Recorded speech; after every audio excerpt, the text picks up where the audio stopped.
Blanche et Marcelo, l'enquête 4, signature, identité, silence. Des questions qui dérangent, un document qui devrait apaiser les esprits, mais qui soulève l'alerte. Dans toute affaire de décès hospitalier, surtout lorsqu'il s'agit d'une opération, le document clé censé établir la vérité, c'est l'acte de décès. Mais celui de Blanche Candolo, épouse Tunassi, semble poser plus de questions qu'il n'apporte de réponses. Voici ce que l'on découvre. 1. L'anesthésiste signe l'acte de décès. Selon les directives du ministère turc de la Santé, seul le médecin en charge ou le médecin chef de service est autorisé à signer l'acte de décès en milieu hospitalier. Or ici, c'est l'anesthésiste, Dr Samra Ouloudemir, qui signe. Pourquoi l'anesthésiste? Était-elle la dernière à avoir vu la patiente vivante? Était-ce en salle de réveil? Si oui, pourquoi ne pas l'indiquer clairement? Un doute sérieux plane sur la régularité de cette procédure. 2. Blanche Candolo ou Blanche Tounazi. Sur le certificat, seul le nom de jeune fille apparaît, Candolo. Mais la loi turque, comme dans beaucoup de pays, permet ou impose de mentionner le nom marital, surtout si l'identité du conjoint s'est connue, et qu'il est celui qui a admis l'épouse à l'hôpital.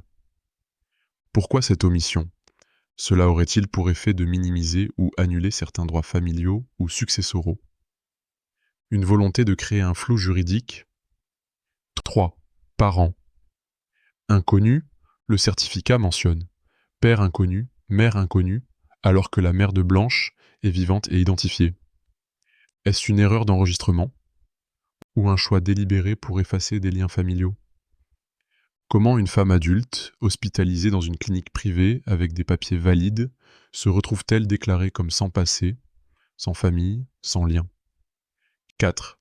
Pas de pièce d'identité récupérée. Dans la section Observation, il est dit que la pièce d'identité n'a pas été récupérée par l'hôpital au moment de rédiger l'acte. Comment cela est-il possible alors qu'elle est venue pour une opération programmée? Quel hôpital sérieux pratique une anesthésie sans confirmer l'identité complète de la patiente? 5. Déclarant révèle un ami. Ce n'est pas le mari, Marcelo Tunasi, qui déclare officiellement le décès, mais un ami nommé Sela Lakyuz. Pourquoi ce choix? Est-ce courant en Turquie qu'un ami se substitue à l'époux pour une telle démarche? Cela a-t-il été fait avec ou sans consentement de la famille? 6. Décès le 11 juin, mais acte signé le 12 juin.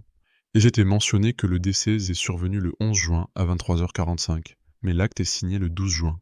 Cela peut paraître normal administrativement, sauf si entre-temps il y a eu désaccord ou falsification. Le mari a-t-il été informé immédiatement ou seulement après coup? En résumé, cet acte de décès, censé clore un chapitre avec dignité, semble ouvrir un véritable dossier d'incohérence, un signataire inattendu, une identité partiellement effacée, une famille niée, une procédure opaque et un silence pesant. Pour la mémoire de Maman Blanche et le respect et l'honneur de sa famille, il ne s'agit pas d'accuser gratuitement, ni de condamner à la légère. Mais lorsque les faits ne collent pas et pas, lorsque les détails troublent, l'amour pour la vérité nous oblige à poser les bonnes questions. Justice ne signifie pas vengeance. Justice, c'est la lumière.